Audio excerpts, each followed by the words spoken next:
ang mensahero po mula sa Thursday edition, ang balabal ni Elias, Brother Edmar Virey. Hep, hep! Let's open our Bible sa Psalms 14 verse 1.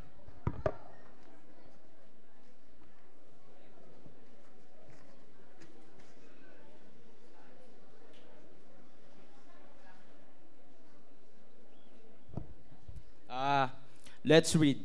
The fool had said in his heart, there is no God. They are corrupt. They have done abominable works. There is none that doeth good. Good morning po sa ating lahat, sa ating mga pastors. So let's pray. God, thank you sa araw na to. Bless kayo po ang maggabay sa amin, and then kayo po ang bahalang mangusap sa amin sa pangalan ni Jesus. Amen.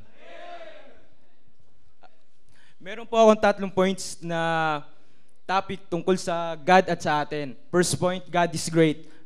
Psalms 104 verse 1. Bless the Lord, O my God.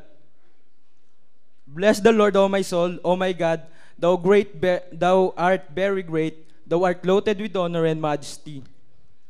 Isipin po natin, mula ho sa unang verse ng Genesis hanggang sa huling verse ng Revelation, makikita po natin doon ang greatness ng power ng Diyos, di ba? And sa pag-create pa lang po niya ng mundo, nung kung paano po niya binuo ito at paano siya nagawa ng mga bagay-bagay, pinagsama lupa, tubig, at iba't ibang uri ng halaman na tayo para sa mga tao maninirahan dito. Amen?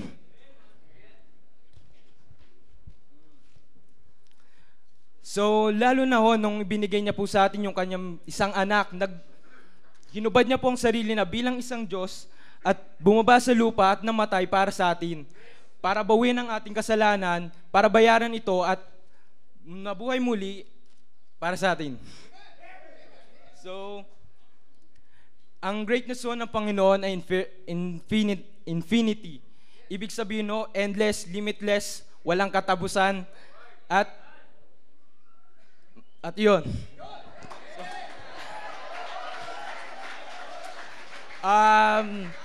Second point po natin, God is holy.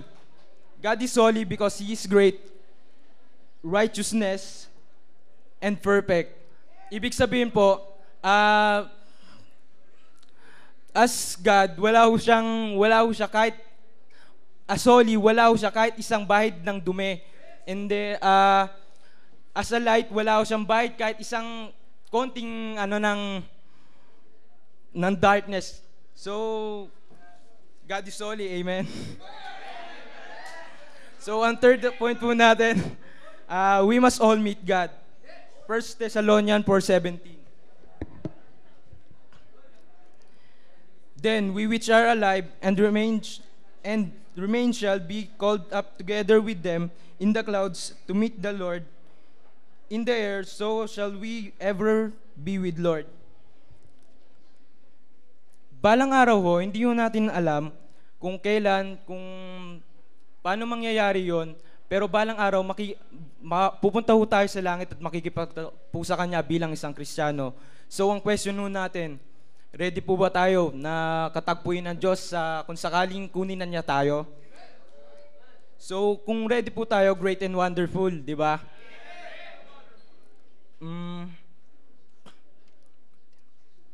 Pero kung hindi po naman, siguro may mga dahilan tayo. Maybe hindi pa tayo sigurado sa ating mga ginagawa sa lupa, hindi pa tayo, may mga kulang na ginagawa pa tayo bilang isang Kristiyano, o baka naman hindi pa tayo saved. So kung hindi pa tayo saved, kailangan natin tanggapin si Kristo bilang tagapagligtas at aminin natin na tayo makasalanan. Romans 3:23 ay tama. So